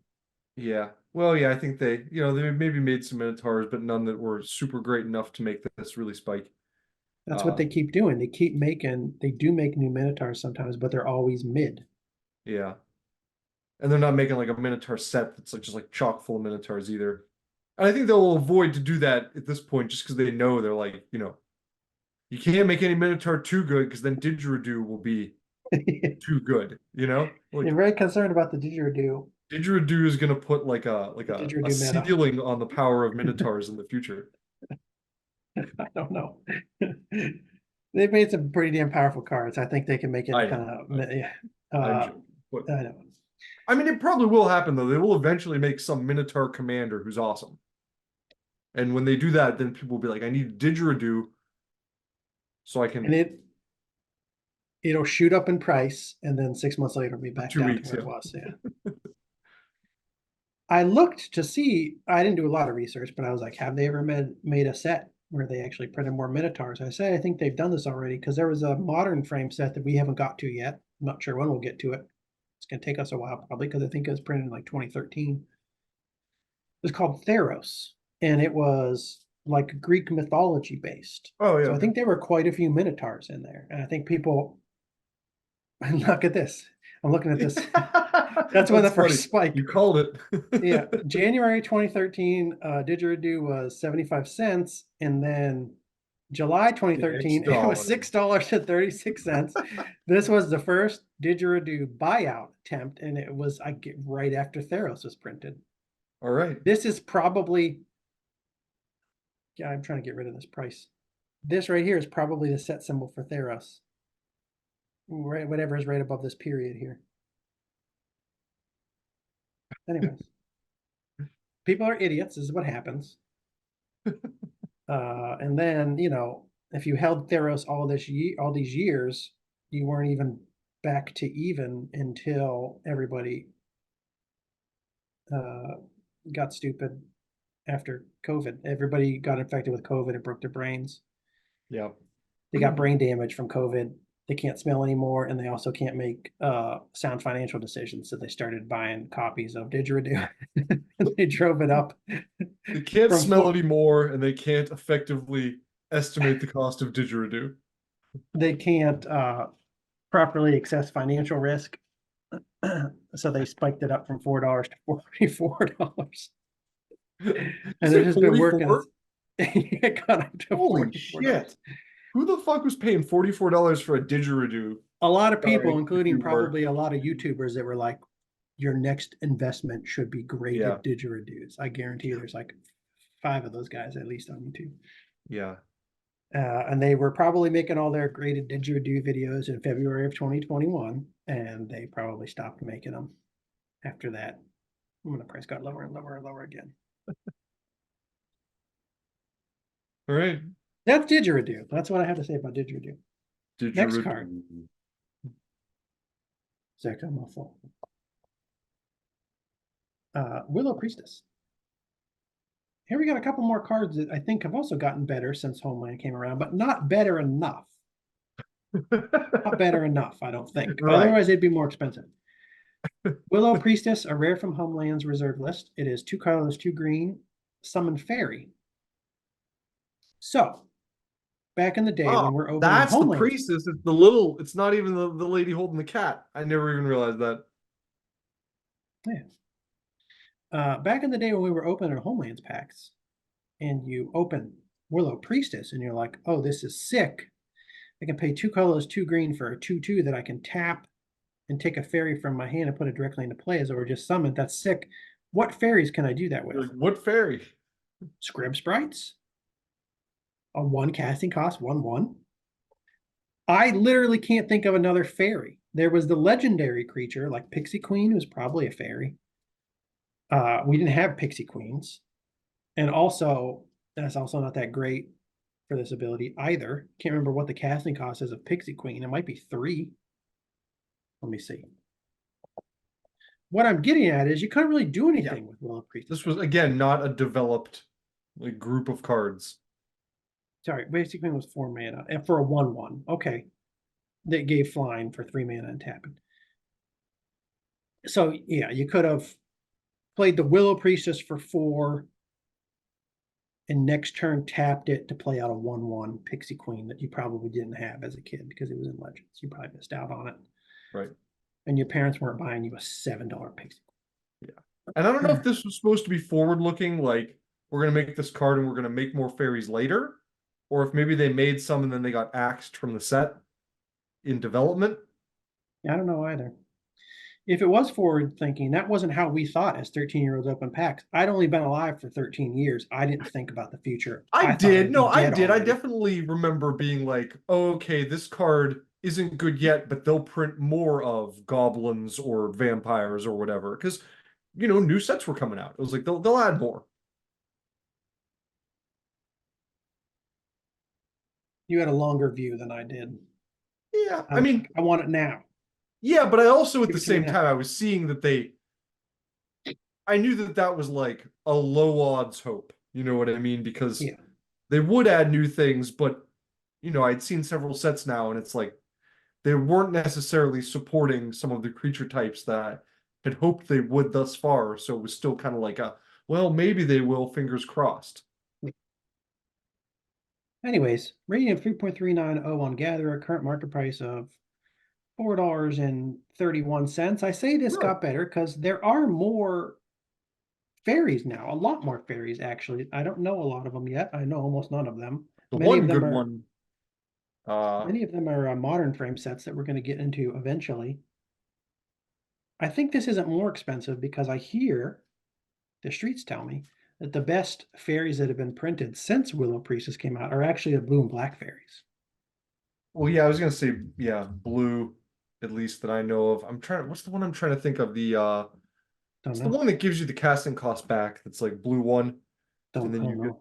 get Cloud of cloud. fairies. Is it just cloud fairy? Cloud of fairies, yeah. Cloud of fairies. Why do you want to tap the Willow Priestess to put those out for free though? If you could just tap the mana and untap the mana when you play. No, I know, I know, I know. I Yeah. wasn't like suggesting that. I was just trying to, I know you weren't think of suggesting it. newer fairies that were used. I was just vocalizing it. Yeah.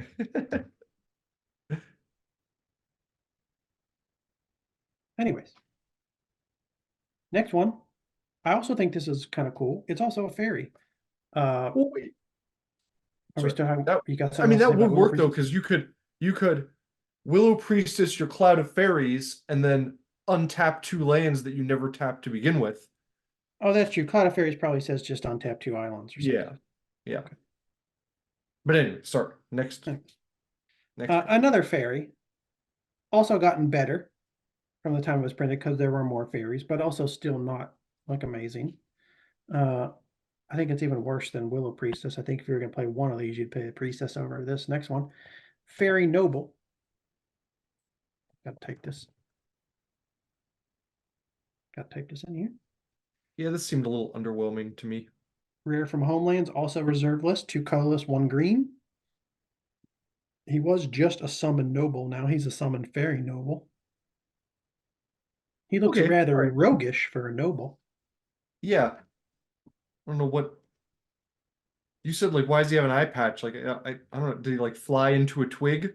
Possibility. You never know what happened. 1/2 flying. All fairies you control get +0/+1. Tap. All fairies you control get +1/+0 until end of turn. Actually, not Again, bad.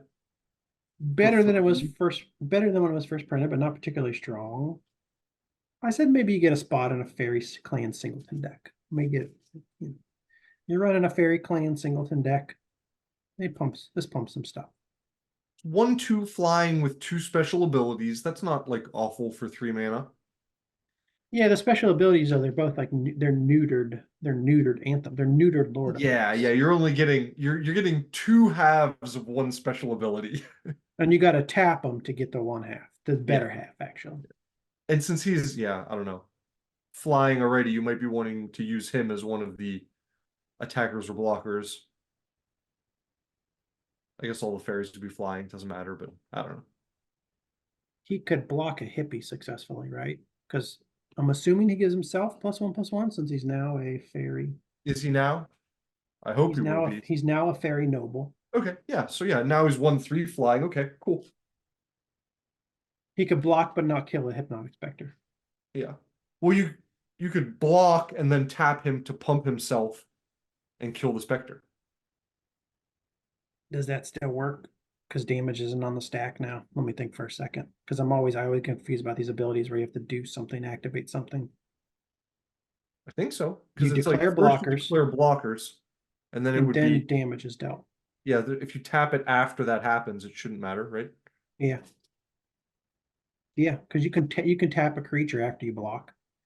Because you Yeah. can do that with Mother of Runes. Okay. This is growing on Block me it. now. It's a hippie killer. Okay. You don't face many hippies these days, but you know. 3.088 on Gatherer, current market price of $2.61. People, again, when they got the virus, they developed brain damage. They started making poor life decisions. They They were no making longer eye knew patch decks. eye patch decks. They spiked this up to $8.40 from, you know, under a dollar. Not the $2.61. If you liked it at $8, if you liked it when all the YouTubers were making their videos about how you needed to go all in on your graded fairy noble positions, you should love it at $2.61. A few more cards to talk about. Leeches. I never really liked this card, but I wanted to revisit this because I know it was going insane Yeah. recently, price wise, and you could see what happens when people buy into the FOMO when they hear a new set is coming out. They're like, oh, Theros is going to have Minotaurs. I need didgeridoos. Well, something similar to that happened in 2023, which I can't remember the set. It was Marching Machines. It was Phyrexia something or other. There was a set coming out, lots of poison involved. People were like, oh, now I need to buy leeches from Homelands. I never wanted them before. They were like $2, and in the course of 6 months or something, they got bid up to like 20 some bucks for a copy of Leeches from Homelands. It was a wild buyout. 1 colorless, 2 white, sorcery. Target player loses all poison counters. Leeches deals 1 damage to that player for each poison counter removed that way. It is really great if you're facing somebody who's trying to kill you just with poison damage. I just don't think you run into that very often. I don't know what other options there are out there for dealing with poison counters either. But what I can see is it went up to over $20 and now it's all the way back down to $3.50. I want to clarify though, because like leeches does damage to the player it removes the counters from. Yeah. Okay. Is that what I said? That's what Well, I thought I I just said. didn't know if you were, I thought maybe you were thinking about it in terms of like defending against poison counters.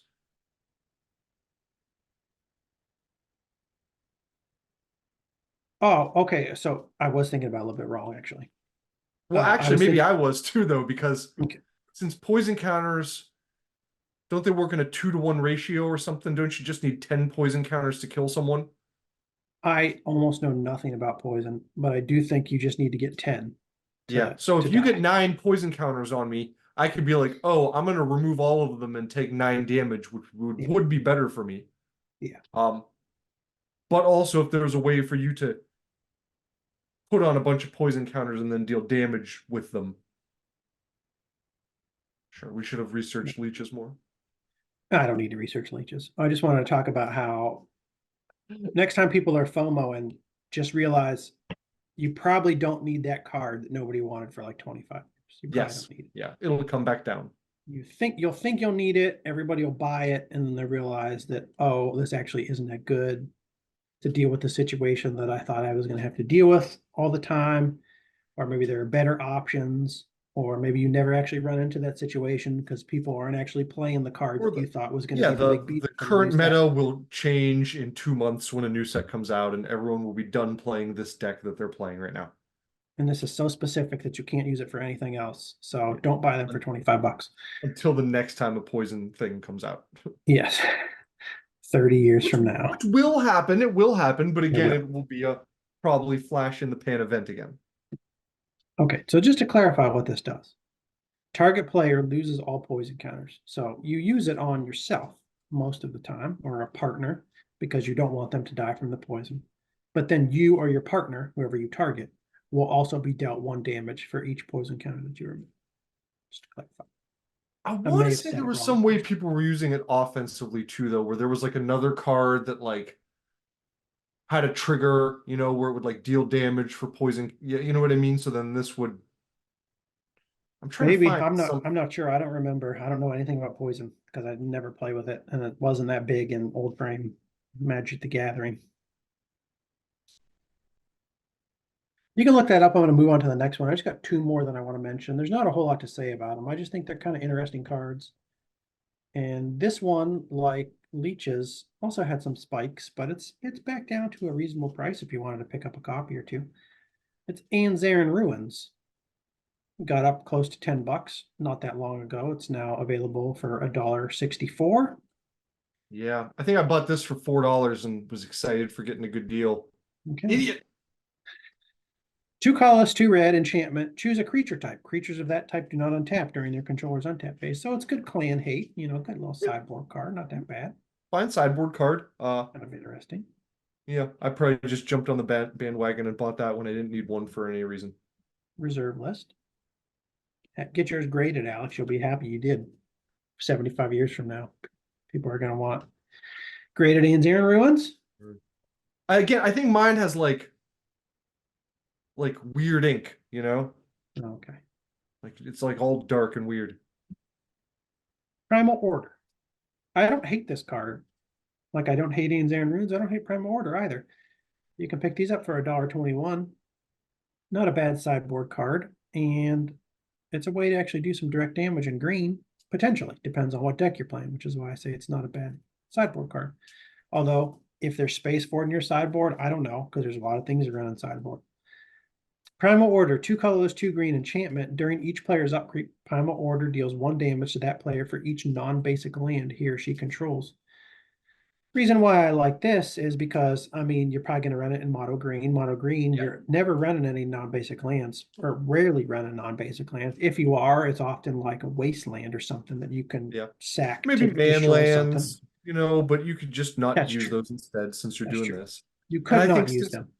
for mono green, I think the benefits to this outweigh that disadvantage. Like you could just make sure your land base works with this card, and now you're dealing, damage fairly consistently to most other decks. To a lot of decks, yeah. Just, without doing too much in green. So that's not bad. And the reason why I kind of like it potentially in mono green is because mono green has a tendency, like you can build a ton of different mono green decks that do really well for a few turns. They push through with fast damage, turn 4 or 5 or something. But if you don't kill your opponent, then they start to peter out. Then the tide shifts and then you get overtaken.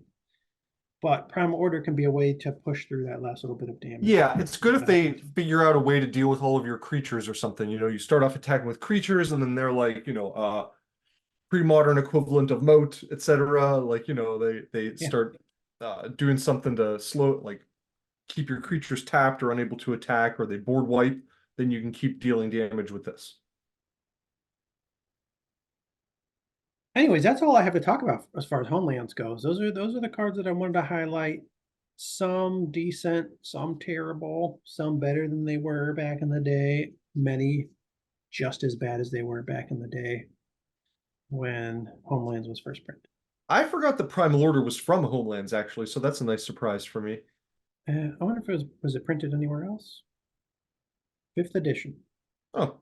5th edition. And it was highlighted not that long ago, actually, on MTG Stocks in the article Hidden Gems. There's no place like Homelands. I didn't think about this wasn't in my plan, but let's click on this. Let's see if they have I didn't. Well, let's guess what's in it. Autumn Willows, Serrated Arrows. No, Didgeridoos at the top. Didgeridoo. Maybe Memory Lapse. Number 1 is Primal Order. Top pick is okay. Here we go. Number 2, Soraya the Falconer. I'm liking this article already. When Soraya says falcon, she means birds. Thanks, errata. Wall of Kelp. Oh yeah, I remember people talking about this fairly recently. I don't remember it. 2 blue, summon wall. 2 blue and tap, put a kelp token into play. Treat this token as a 0/1 blue wall. Okay, so every turn you can spit out a 0/1. Yeah, so it's a good token generator. Okay, token generator. repeated interest. Some people decided they needed this in mid 2018 and it went up from $1.50 to $20. Came back down.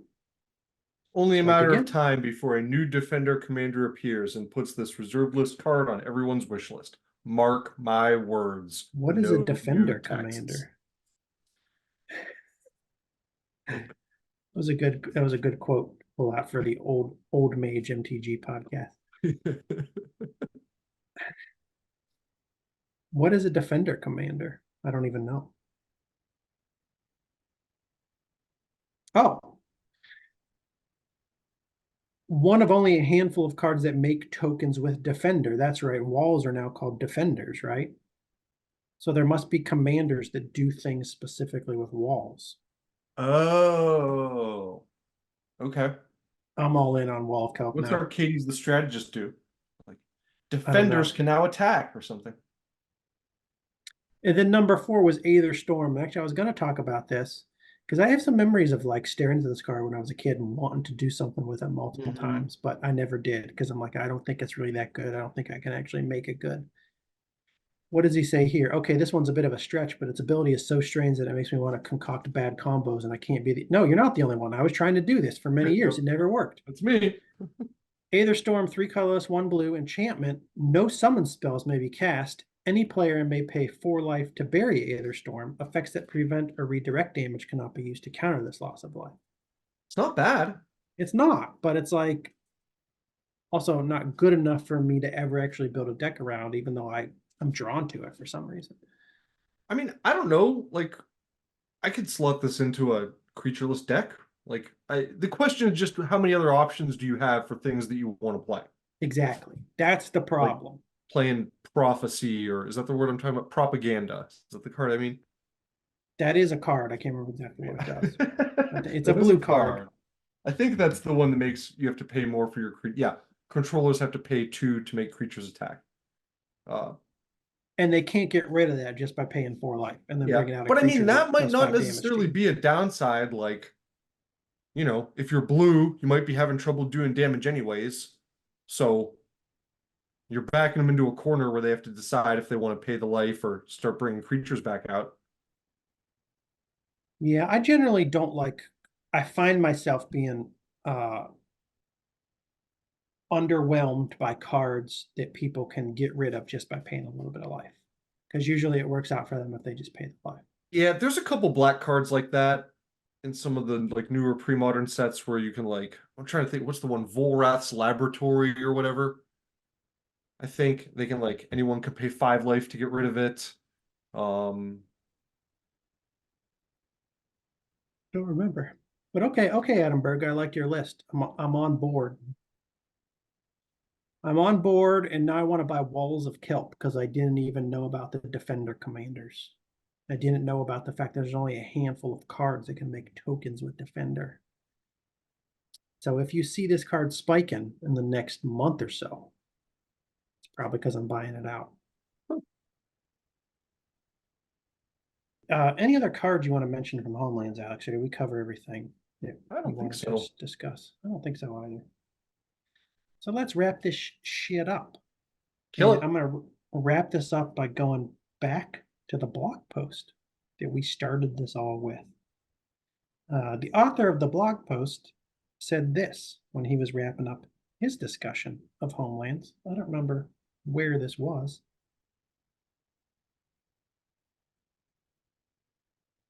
I don't remember where he said it. Where did he say it? Okay, found it.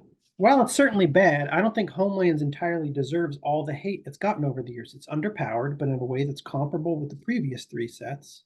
True. I don't know about that. Comparable to Fallen Empires, but Yeah. Ice Age had some more playable stuff in it. Someone like, you know. It attempts a broad story-driven design and ends up being entirely bland, filled with legendary creatures very few people care about. Exactly. True. But with a few more power and toughness on them, they'd surely be classics. Exactly. I think it'd be better if you just cut a few mana off of them. Yeah. There are 14 legends, and at least a couple of them should have been made into 8 mana 7/7s to send the kids wild. That would have done it, but also it would have been better again if you just cut a mana or 2. They were 6 mana 6/6s or something. Yeah. Being forgettable is itself a bad aspect but it didn't attempt some theme that was horrifically unfun, like Prophecy. I don't know much about Prophecy yet. We'll get to that eventually. It's basically a fan design set by a couple of storyline driven casual players. Legends was the splashy set. The Dark was the art set. Ice Age was the min-max set. It's only fair that storyline people get something to latch onto. However, this is a very small percentage of the player base. That is the problem. I'm not really a storyline person. And even somebody like you specifically mentioned you liked learning all the cool flavor text in the cards Yeah, that but referenced back to other cards, but it has to be playable on top of that's that. icing on the cake. That adds to it, but the cards have to be good enough that you want to play them to begin with. Yeah. Ultimately, they're game pieces. I'm going to trigger people by calling them game pieces. I've made fun of people who are accumulating graded didgeridoos, and now I'm calling Magic cards game pieces. Trying to start some shit, Alex. Anyways, that's the end of Homelands. That's the end of our Homelands discussion. Just one episode devoted to Homelands. We're going to wrap up this episode of the Old Mage MTG podcast by going to the Old Mage MTG Commander Corner. Today on the Commander Corner, we're going to do the same thing we've done in the Commander Corner the last few episodes. We're going to continue to build my 2024 Commander deck. My commander is a Togatog. The deck is called a deck. It's in progress. I don't have many things to add today. I'm just going to add some basics. So far, I just have my commander. I have ATOG because you have to have ATOG and ATOG-like deck. I added a little combo last week. Oratog and Rancor. This is another potential kill con. Super good. Rancor the Oratog, I sack it. If I got another force, I can play the Rancor again, and I sack it again. If I get another force, I can play the Rancor again. I sack it again. You do that for as many forces you have in play. You can push through with a pretty big trampler. I'm just going to add some more. Just going to add some more ATOGs today. Don't talk about too good today. Too good. I'm playing ATOG. I gotta have one thing. Yes, I gotta have two cards in my 100-card deck that I could potentially assemble to kill just one person. Actually, just one person. True. And I can't do this with any other. Just with the Oratog, yeah. Just with the Oratog, I think. But actually, though, let's bridge this to a 60-card deck. Like, what about, I guess maybe people don't do it because it's not as good as I'm thinking it is, but what about a deck that's a little more built around Oratog specifically with Rancor? It was a thing. In a I have my Meddling Merfolk deck. Oh yeah. Which is all based on enchanting creatures and stealing them with Matriarch, Rootwater Matriarch. Enchant my opponent's creatures, steal them. I kind of don't want to make a blue. I kind of wanted to make a blue-green version of it. And I also thought about making a blue-green-white version, where I still play it the way I play my current version. It's mostly focused on stealing things from my opponent and attacking. But I got a trick up my sleeve where if they don't have anything I want to steal, or if they're preventing me from stealing it, then I got an Oratog in that deck that I bring up, and I just do the Rancor Tog thing. Rancor. Thinking about Rancor Tog. But there are definitely better decks than that people have built around this combo. Anyways, I'm gonna add a couple more Togs today. Actually, I think one of these Togs can work with Rancor also. Fantatog. Not many old frame Oratogs out there. Not many old frame ATOGs out there. I think there are only 12 total ATOGs. I think 11 of them are old frame. Fantatog is one colorless, one white, one blue, 1/2. Sacrifice an enchantment. Fantatog gets +1/+1 until end of turn. So I could Rancor this bad boy up as well. Doesn't get +2/+2 every time I sack the Rancor, though, so it can't get quite as big. Also, you can discard a card from your hand to give Fantatog +1/+1 until end of turn. I'm going to add another Tog, Thaumatog, another old frame ATOG. One colorless, one green, one white. Creature ATOG. 1/2. Sacrifice a land. Thaumaturg gets +1/+1 until end of turn, or sacrifice an enchantment. Thaumaturg gets +1/+1 until end of turn. So wait, all three of these I can use with Rancor. yeah, you said it doesn't get as big because it's 1/1 instead of 2/2, but you can still do it an infinite number of times, like with all three of those, right? Not an infinite number of times. You need a forest open to replay the Rancor. Oh, okay, Yeah. right. You have to keep casting it. Yes. Yeah, you have to keep cat. So that's why I say can't get as big. Oh, okay, that makes sense. Sorry. If you have 5 forests, you could play it for 5 times on the Ortog, get +10/+10. You could I only got you now. do Yeah. +5/+5 with these two.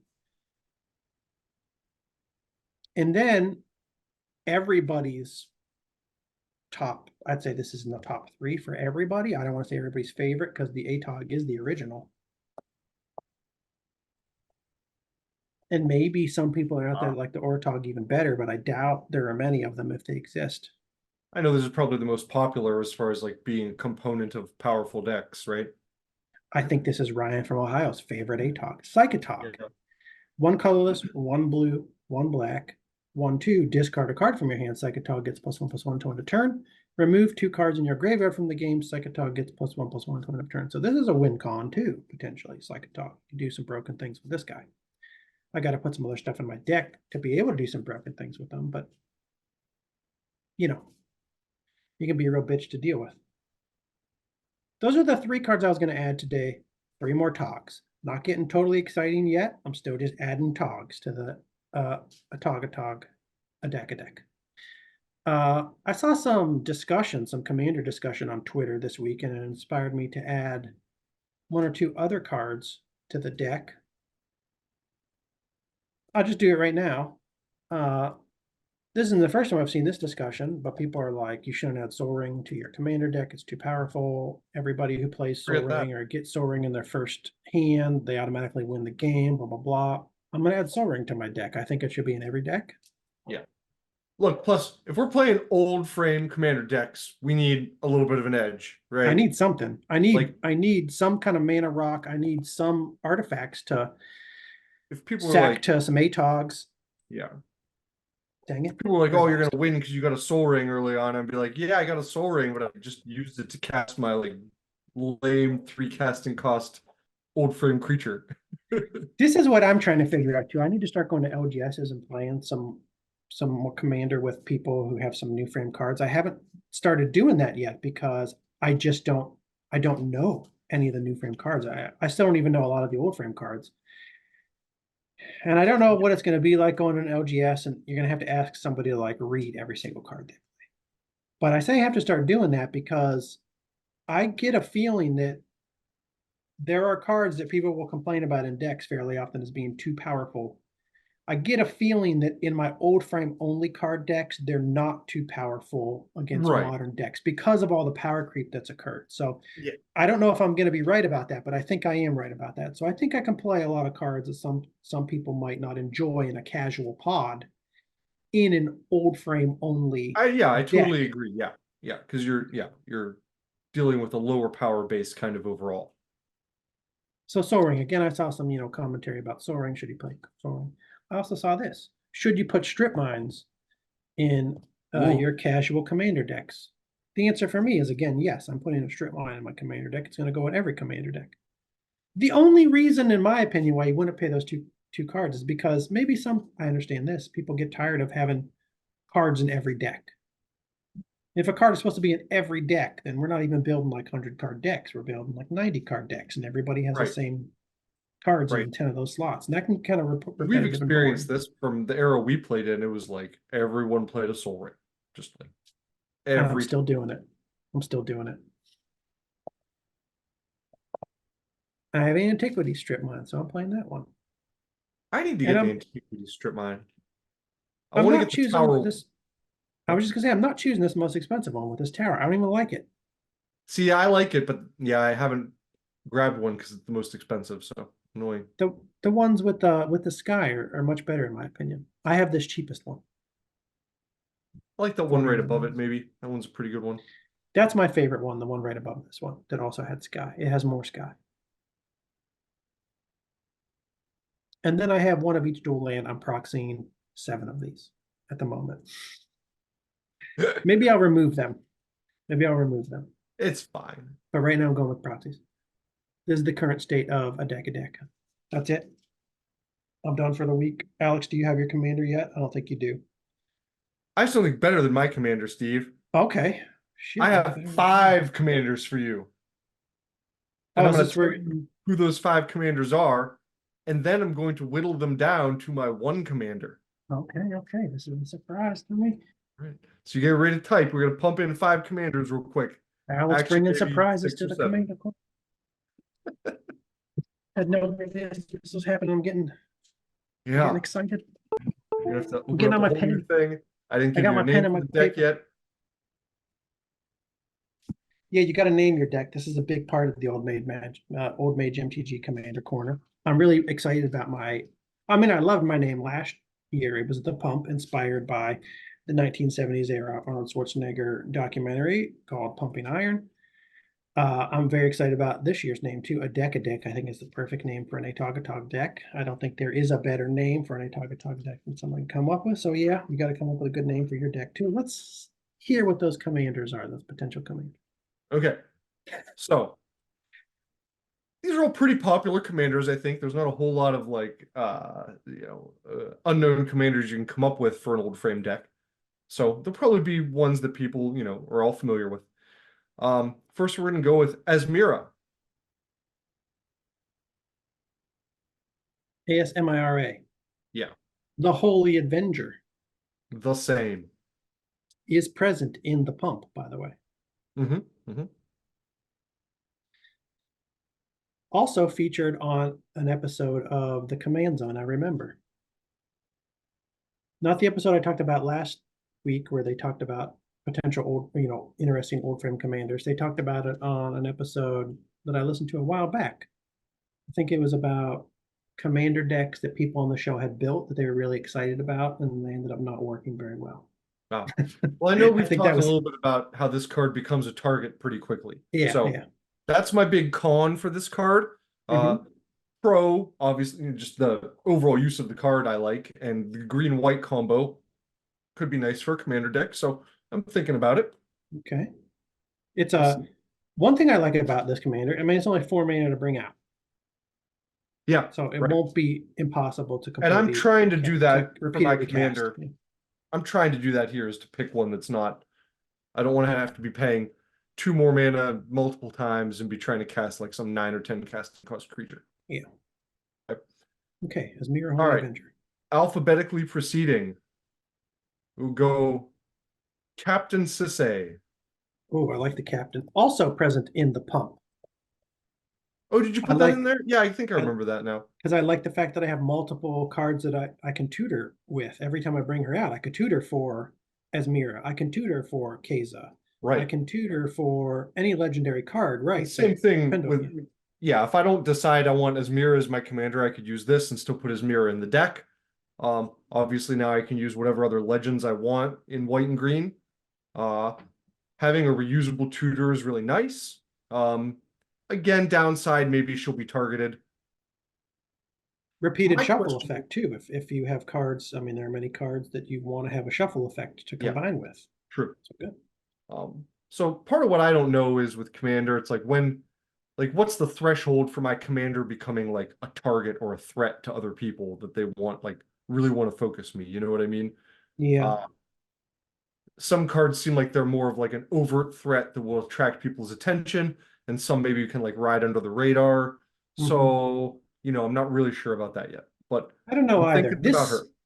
Seems to me like she would just be a fun commander that people will automatically think this guy's going to do. And they don't know what other legends I'm going to have in my deck. I mean, it's not a big pool because she's only 2 colors, but I might be able to pull out some neat things that people don't expect. All right. Third card. Urtai the Corrupted. Is this mono blue? No, this is 3-color white, blue, black, I think. Ancient. Oh, I like the art. Yeah.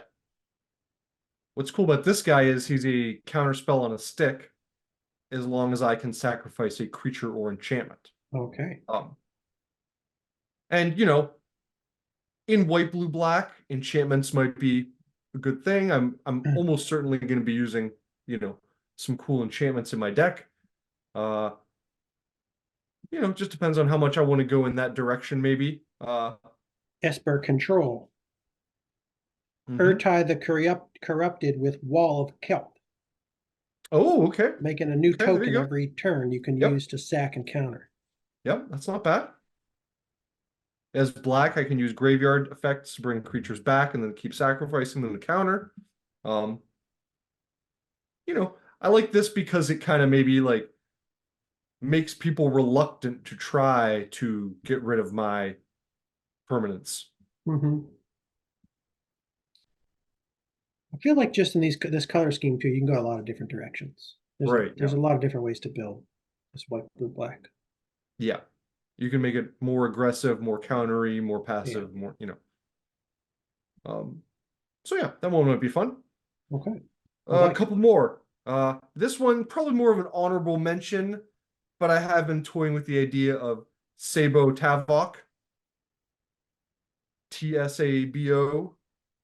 I think that if you play this guy, everybody's going to want to kill you. Yes, that's what I was going to say. This will Maybe. definitely be a It target seems like it. because as soon as you put this down, everyone's like, "Oh my God, my commander's in danger." Yeah. Now, Plus, so you can attack for 7 commander damage, which is a threat. the only thing is, it's 7 to play, so maybe Yeah. people don't get that worried about that. But we're also going to be playing like a casual commander, so games will tend to last long, I think. So you probably get to play it out fairly often. And then as soon as it hits the board, yeah, people's commanders at risk. Yeah, I can't decide with this one. I'm leaning away from it. It's probably like, the lowest number on my list just because of, the fact that it's a target and it's high casting cost to get out. Mm-hmm. Although in black, I could maybe, graveyard it back or some things like that instead of doing the commander recast. Mm-hmm. Um, but it would be fun. I'd like to try this one day in a commander deck for sure. Mm-hmm. Okay. End of the alphabet. Maybe not. I still have more cards, Steve. I don't know. Zeralon. Vati Ildal, Vhati, Black Green Commander. Okay. Dreadhead. Yep. Dreadhead kills creatures. Or no, almost kills creatures. 1/1. It makes them 1/1s. Yeah. Until end of turn. Oh, power or toughness. It makes Yeah. them So I can neutralize a creature or prepare X1 a or creature 1X. to be killed. Not the strongest commander or the most durable.